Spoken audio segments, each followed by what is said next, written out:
If you guys have been watching this channel for a while, then you know me. And you know that I was not a fan of Marvel vs. Capcom Infinite.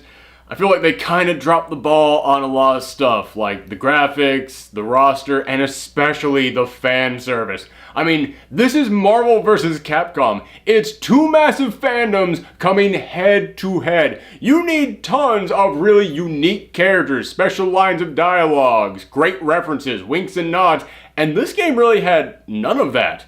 However, I don't know when they did it, but they released an update for this game, and now it looks beautiful, it plays wonderfully, and it's got all the fan service that I could possibly want.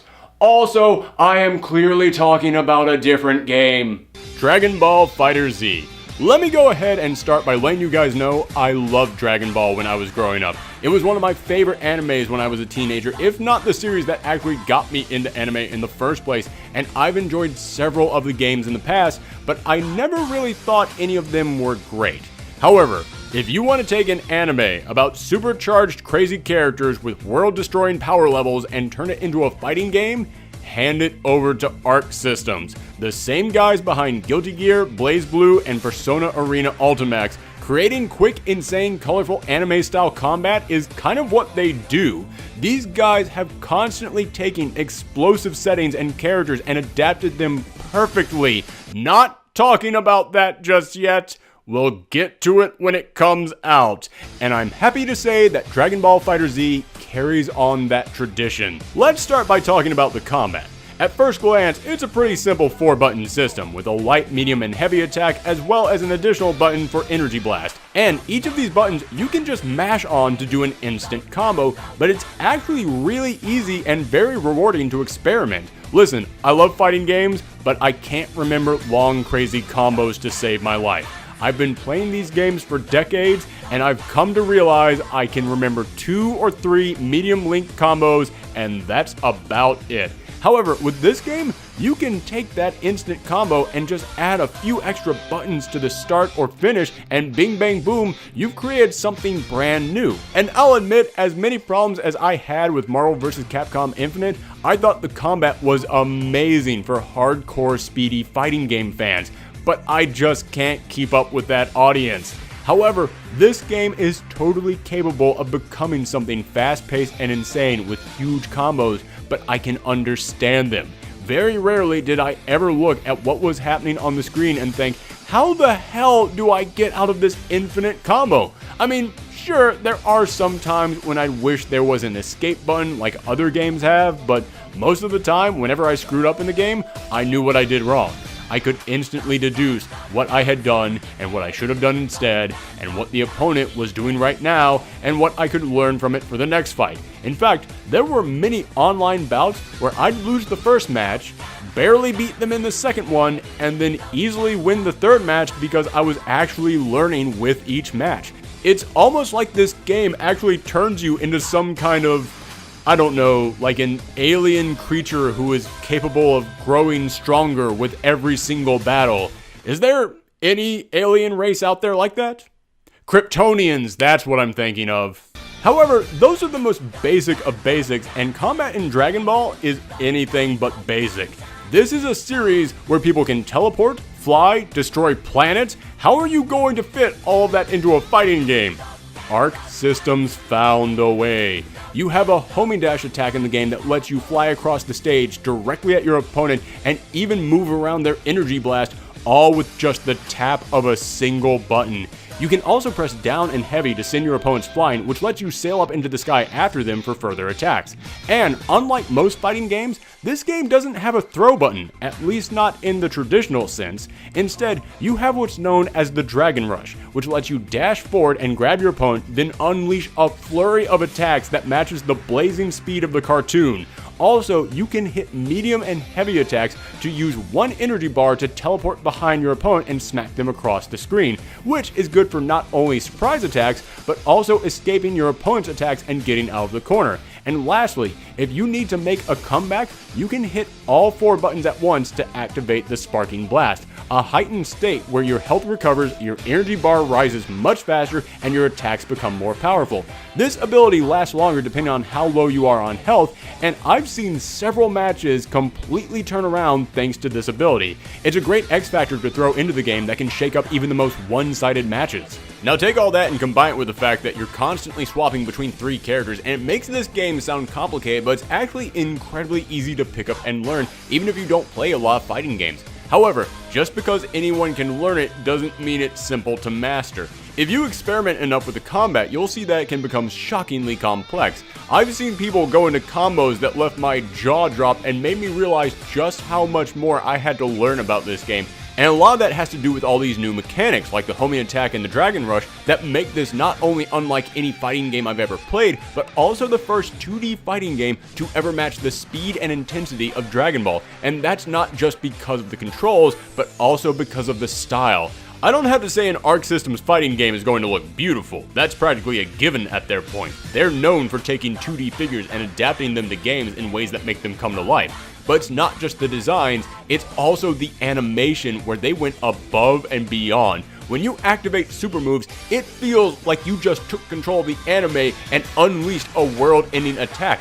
Just look at some of these cinematics. Even if they're only a couple of seconds long, they add that little bit of extra spice into these moves that make it feel like you didn't just enter a couple of buttons into your controller. It makes it feel like you just unleashed your ultimate attack. The combat looks so good and feels so good that it's clear that Arc Systems wanted this to feel as true to the show as it could. Heck, they even let you use the Dragon Balls, which is a crazy hard achievement to pull off and will almost never happen, but still it's cool that it's in there. However, if great combat was all it took to make a really good fighting game, then Marvel vs. Capcom Infinite would be breaking records with its sales rather than sitting by the phone waiting for Evo to call. Don't worry, any day now. They've probably just been busy. They'll call. I mean, a Marvel game. They have to call, right? Right? That joke got really sad really quick. No, your game can't just have a good combat system, it needs more. It needs flavor, it needs fun, it needs boatloads of extra content, and this game actually provides us with a story mode that matches the tone of the show and introduces the brand new character of Android 21, and even though she was created just for the game, she fits right into this universe perfectly. She's that right combination of sadistic, crazy, and just plain silly that fits the Dragon Ball formula. And this story mode is long. You will spend a huge chunk of time completing it.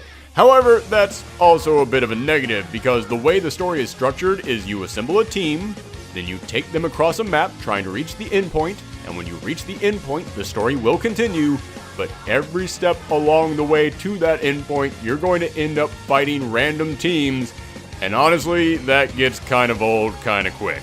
However, they do manage to keep it just interesting enough by writing special cinematics between various characters depending on who you assign to your team and who you're going up against. And holy cow, are there a ton of them!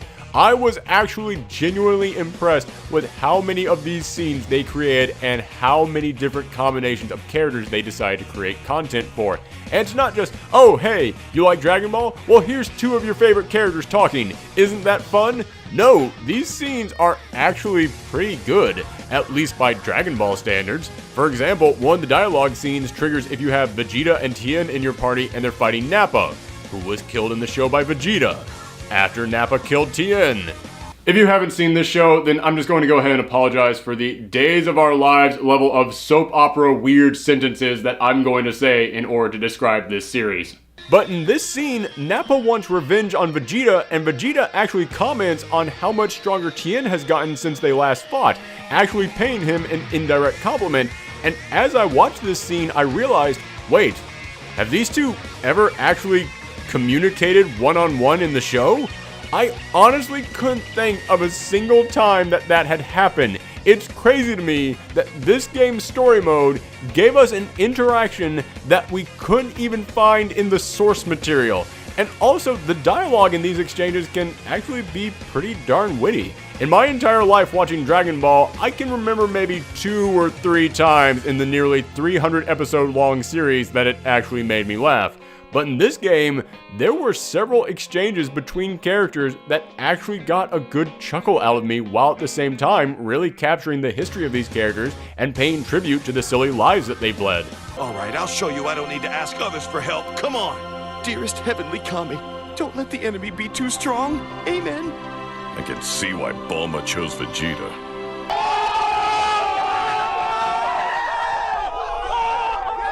However, as nice as all of this is, there is one thing about the story mode that just strikes an odd chord with me. This story mode attempts to explain why your heroes can't all team up together, saying they've all lost their powers to fight, but there's some strange ghostly soul jumping from one body to the next who is able to activate their powers again. And you guessed it, that soul is you, the player. However, that's fine, they had to explain the mechanics of this combat one way or another. But that means that this entire story mode is full of our heroes turning to this soul, by which I mean the camera, by which I mean you, the player, and they keep saying, "Hey, good job! I knew I could believe in you. I think we're going to be good friends. We can't do this without you, partner." And this whole story mode starts off feeling like they're appreciating the fans, but slowly it just turns into a Dragon Ball dating sim. Yeah, is it just me? Does anybody else think this is weird? It just feels bizarre to hear these characters saying these things to you. Man, am I glad you're here. Now I'll never get tired. There's no doubt without you, there'd be no one to clear out these baddies. Keep up the good work. Although aside from that, the fan service in here is spot on. This whole game is covered in it. And if you guys listened to our review last year for Marvel vs. Capcom Infinite or Injustice 2, you've seen that when you're adapting a geeky property with a huge audience into a fighting game, you need to load it with as much fan service as possible, because if you do, you can create something truly memorable that will keep players coming back for more. And if you skimp on the fan service, then, well... And this game has countless lines of unique dialogue. Seriously, it rivals Injustice with how much they had these actors record. Almost every character in here has a unique line for starting a match or ending a match with almost every other character in the game. Heck, even just when they perform a super or a combo on a specific character or race in after their last teammate was defeated, they'll more than likely have a unique line to say to whoever it is that they're fighting. And sometimes it's small stuff, just like saying, "Take this, insert character name," or sometimes it's a fun reference like Goku does a super move on Frieza and he ends up shouting out the same line he said when he defeated him in the show. But no matter how small it is, it's still something. It's still time and effort that these developers put into this game, and it makes it feel so much more alive. It makes it feel like you're not controlling a collection of ones and zeros. It feels like you've taken control of these characters, and that's exactly what you want to feel when you're playing a fighting game featuring characters from a beloved franchise. But so what? Lots of games do that these days. Lots of games have unique dialogue. Show me something new, something big that nobody else is doing. How about dramatic finishers? This game will actually let you end the battle in style, because if you have a certain character defeat another specific character on a specific map with a standing heavy attack, it will then launch them into a cinematic of how that character defeated that hero in the actual source material. That's incredible. That's something creative that I've never seen in a fighting game. It really feels like this game looked at the amount of fan service that games like Injustice or Mortal Kombat were giving us, and it raised that bet even higher. The bar for what makes good fighting game fan service has now been risen because I was able to actually pull off one of these dramatic finishers, something insanely hard to achieve, twice in ranked matches, and it made me want to scream with joy. For about 3 seconds before my opponent got too salty and hit the skip button. Yeah, alright, time to actually talk about this. I've been praising this game non-stop, but there is one problem with it, and it's kind of a major problem for a fighting game. The online community kind of sucks. Don't get me wrong, I like these little rooms that you go into when you wait for your opponent, and it's fun getting to walk around and see everyone else that's in that room with their own little avatars. It's an adorable way to do a waiting room. However, these waiting rooms can only hold up to 64 members, and not everyone in there wants to fight. or they're already in battle. So yeah, you can end up waiting a long time for a match, and sometimes you're going to end up getting matched against people who are in completely different ranks than you, because there's nobody else close to you in that particular room. You are going to be staring at this countdown clock for so much longer than you want, and it kinda drains you. And even when you find a match, the connection speed isn't great. They actually tell you how many frames of animation are being dropped, and I've gotten lower than I thought possible. I've had matches drop 20 frames per second, and I ended up just staring at still pictures, and that was the entire battle. Or sometimes you will just have the server drop your connection at random and kick you out of the room you're in. And that doesn't even affect online play. That affects all gameplay modes. I spent an hour trying to beat one of the arcade ladders on the hardest difficulty with an A ranking so I could unlock a new character, because I thought, hey, that would be a cool thing to put into the video. So after an hour, I finally did it. I finally beat it, I got the A ranking, and then drop connection kicking you out. Granted, I still unlocked the character. If I didn't, this whole review would just be me screaming obscenities, but I couldn't help but laugh that I worked that long to unlock him, specifically so that I could put the video of me unlocking him in this review, only for the game to say, ha, yeah, we're not going to let that happen. But even if you can find a match, it has good connection speed, and you don't get kicked out of the lobby, there's one other problem with online matches. I do not say this lightly when I say this game has the highest number of rage quitters I have ever run into in my life. I ran into several in the first few days of playing the game, and I thought, okay, it's just the new players, the low-ranking ones who are getting all salty. They don't play a lot of fighting games, they're just here because they like Dragon Ball, and eventually I'm going to get past them. But I've leveled myself way up at this point, and I still see about 3 rage quitters a day. And you might be thinking, oh well, that's the online community, that's not something the game can control. Except that so many other fighting games and online games do punish you for dropping early and rage quitting. But near as I can tell, this game comes with 0 punishment for that. I kid you not, this is absolutely true. I tend to win about as many matches as I lose, and so do most players that I run into online. But one day, I ran into a player who had played 43 matches, and he had won 43 matches. And as soon as I saw that, I just said, I know exactly what's going to happen. And sure enough, as soon as I got his last character down to half health, boop, lost connection to other player, kicking you back to the lobby. Now, assuming that this guy, like me and many other players, win about as many matches as he loses, that means he rage quit over 40 times in the first 2 weeks of this game coming out, and he was suffering no punishments for that. Almost every other modern day online game does some kind of punishment for rage quitting, at least that often, and yet this guy, he didn't lose any points. I didn't get any points. He didn't have a symbol next to his name saying, hey, this guy rage quits a lot. He hadn't been banned. And as far as I can tell from looking around online, if you rage quit, you can just go right back into the lobby and start searching for another opponent. It appears that there is no punishment for that, and the rage quitters know this. I have seen so many people online complain about the amount of rage quitting in this game. So yeah, even though it's other players' faults, it's not something that Arc System is doing. It's something Arc System could try to prevent, and they're not doing it, so yeah, I do kind of have to raise a stink about this.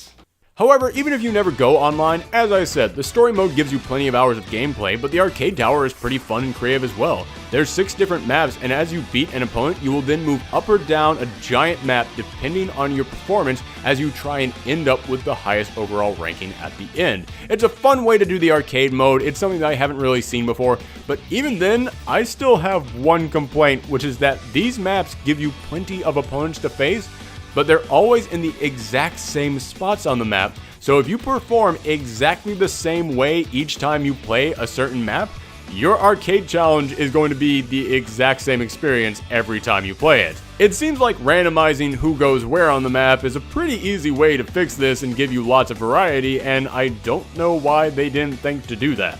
So in the end, the offline mode is solid even if it could use a smidge more variety. However, the online mode, yeah, it could use some more work. But when you can actually find a good match, it is a ton of fun. But even though there are these few flaws, what the game does well, it does perfectly. The combat is as quick and crazy as a Dragon Ball fighting game should be, and it's simple enough that everyone can pick it up and learn it, but it's complex enough that it will take you a while to master it.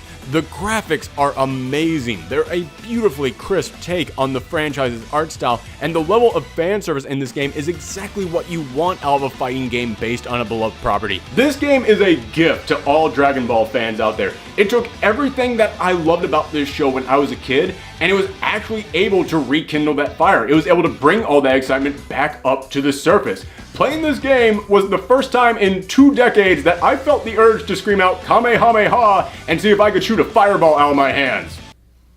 Don't judge me, you've all done it too. So I'm going to give this game a 9.1 out of 10.